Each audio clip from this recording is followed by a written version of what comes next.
We have 5 options at over 8K on the Week 1 slate, led by Christian McCaffrey at 9,500. So Pearce is running back the position to pay up for in Week 1. Yeah, it's usually a pretty good spot to pay up for. Alvin Kamara would be the guy that I would look at in this spot. Jamies Winston, there's a lot of question marks surrounding him throughout his entire career. He has had some big, explosive games, but even in those big games, he had some pretty bad stats. And that's with good receivers. He doesn't have good receivers. So how do the Saints keep this game close like they're supposed to? Well, it's got to be Alvin Kamara against Green Bay. Green Bay has a good defense, but they did give up a lot of points to running backs last season, especially through the passing game. I got to believe that Kamara, a lot cheaper than those other top-tier guys, is going to have a big game, and at least from a point-per-dollar day, have a better performance.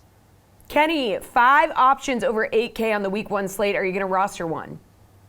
Yeah, look, I don't know. I think probably Dalvin Cook. I don't think any spot here is a good pay-up spot. I think that you want to play a speculative approach, a wait-and-see approach with the NFL season, because I think we're going to be in for some surprises with teams potentially resting their big guys in order to preserve them for the longer season. With that said, if you're going to pay up for any position, I agree with Pearce. I would pay up at running back. And I think it's going to be Dalvin Cook here. Just the most sure bet to me, either him or Derrick Henry. I know the Cardinals have had some success on defense, but those are 2 pretty good matchups that I'm looking at. I think that Carolina probably throws a little bit more against the Jets, attack that bad secondary. And I'm a little scared of Alvin Kamara because I'm not sure how much Taysom Hill we're going to see. Of course, if we see Taysom Hill, that means probably bad news for people who drafted Alvin Kamara. All right, AJ, how do you feel about paying up at running back? I think you got to do it this week. I think it's absolutely the spot. I think there's plenty of cheaper options on the board in terms of QBs that could have really good production in the early week here. So for me, I'm with Kenny on this one. I think Dalvin Cook rather is the guy here. I think his production will be similar to what you might expect out of Christian McCaffrey, but he's $400 cheaper, right? So you can get some other options in there. And so if you're going to go for 2 guys that are on what I think is about the same level in terms of what you can expect out of production, you might as well grab those savings and go with Dalvin Cook in Week 1. All right, so AJ, if you're not going to pay all the way up, who's like another solid Week 1 option? Absolutely. Looking under the 7K spot here, I think James Robinson is almost a lock going up against this, disastrous Texans defense. He should see the bulk of the carries. Could even be get some targets in the passing game as well. If you really want to go further down the list and not even pay up that much, you could look at Damian Harris for New England at just 5,200. Again, this is another guy that should see the bulk of the carries. We expect he'll get more touches with Mac Jones under center. So either one of those guys. But for me, I think James Robinson going up against Houston is nearly a lock for DFS lineups this week. Pearce, do you have another solid Week 1 option that isn't too pricey here? Joe Mixon will save you some money. He's an intriguing DFS player. He's let people down in the past. But, the Bengals offensive line, I guess, couldn't get any worse. So there's an improvement there. And Joe Burrow is probably going to relieve some of the pressure in the box, maybe possibly open up some lanes because teams are going to now have to honor the passing game with the Bengals. And Minnesota struggled against the run last year. I understand a lot of that was because they had injuries and they had some players opt out, so they will improve some, but how much will they really improve? And this game looks like it's going to be close. It's supposed to be a close game. And even if the Bengals do get stomped, as the Bengals sometimes tend to do, he's a 3rd down running back. We're going to see some P. Ryan, but there's no Giovanni Bernard. He's going to get a lot of snaps. The PPR in a blowout can get you there. Also, if it's a close game, I've got to imagine Joe Mixon is a big part of that. So there's a lot of scripts that work for Joe Mixon in this one. All right, Kenny, if you're not paying all the way up, who are you going with? Yeah, it's going to be a little bit of a surprise because I think that people in season-long drafts targeted Chase Edmonds, but my pick here is James Conner. He's up in a great matchup against Tennessee, down the middle of the NFL in defensive DVOA against the run. And you also, look at the amount of fantasy points that they allowed to the running back position last year. James Conner, I think, is a very good pick here. I think that he is going to be the guy to lead this Cardinals backfield as the every down back. We've seen it in years past with Chase Edmonds, someone near and dear to my heart as a fellow Fordham Ram.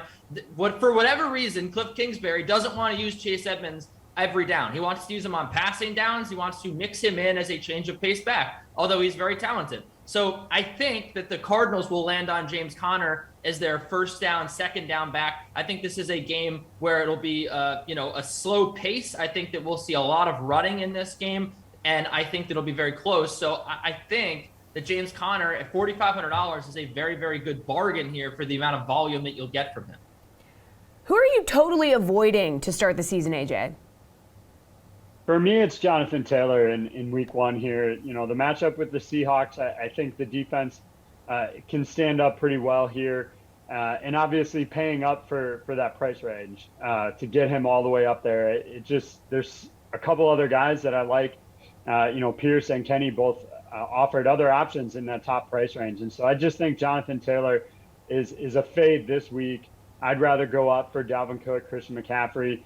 If you want a guy for week two that's worth paying up for, then I think maybe Jonathan Taylor. But week one, the matchup just is having me fade him. All right, what do we think, Pearce?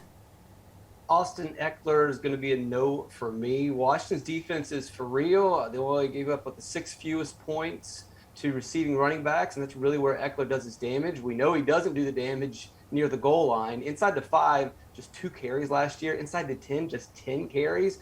And I know people that draft Austin Eckler in season long or whatever are expecting, well, he's going to be better. He's going to improve.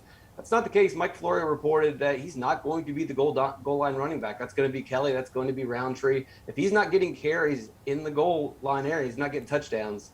I just don't see him getting points this weekend. Kenny, who are you totally avoiding to start the season? He's not a very expensive guy, but Najee Harris at $6,300 is a little too much money for me to pay for a rookie running back. It's a tale as old as time. We trust these rookies too early. I don't think that's going to be an immediate fit there in Pittsburgh. It's going to take a little time to work him into the lineup. You look at a quiet preseason for Najee Harris, and also the fact that this is a team that threw more than anybody last year. And obviously with the guy that's like 55 years old at quarterback, or however old Ben Roethlisberger is now, there's probably going to be a little bit of a dip in that number. They might run a little bit more. And I do love maybe Najee Harris in a season-long league, but in week one, especially in a matchup with the Bills, a good front line, a game that they might be losing in the second half, I just don't think it really makes sense to roster Najee Harris at this price. It's not a very good one. And then Saquon Barkley, don't even have to talk about the fact that you don't want to roster him at $7,800. Guy's hurt. Guys are going to play 5 games this year. Don't draft him either. All right, Pearce, hit me with your slate-approved pick. That is your favorite running back play on the week one slate. It's got to be Christian McCaffrey. If you've got the money, you take Christian McCaffrey in this matchup. You're going to see the quintessential Christian McCaffrey game. They're supposed to win this game. It can't be because of Sam Darnold. It can't be a revenge narrative. If they win, it's going to be McCaffrey moving the ball up and down the field against the Jets defense. And I know Kenny and his Jets think their defense has improved, but just because young players are 1 year older doesn't mean they're any better. I think it was the 28th run DVOA last year. They added some players, but everybody adds players. McCaffrey should have a big game. Kenny and the Jets. Kenny, what's your favorite running back play on the week one slate? Yeah, you got that backwards, Pearce. They actually were 8th in rush DVOA, 28th against the pass. I think the way to attack the Jets is through the air. I don't know if you want to target a running back against them, but McCaffrey is probably the most talented back in the league. I'm going to go a little cheaper. I'm going to take Nick Chubb at $7,200 against Kansas City, who, speaking of their rush DVOA, they are 31st, or they were 31st last year. A team that does not defend the rush very well. You look at Nick Chubb, the volume, even though you have Kareem Hunt there, still very, very good, a very consistent option last year. A very cheap price to pay on a guy that's in a great matchup, one of the beasts of fantasy last year. Give me Nick Chubb all day. AJ, what's your favorite running back play on the week one slate? Well, once Trevor Lawrence gives the Jags like a 14, 21-point lead, they're just going to hand the ball to Robinson for the next 3 quarters of that game, because Houston is just going to be so bad this year. I can't continue to harp on that enough. So Robinson, absolutely the guy I'm most excited for in week one. You're talking $6,400, not breaking the bank, and can fit in some other guys here. I just can't see how you get away from him.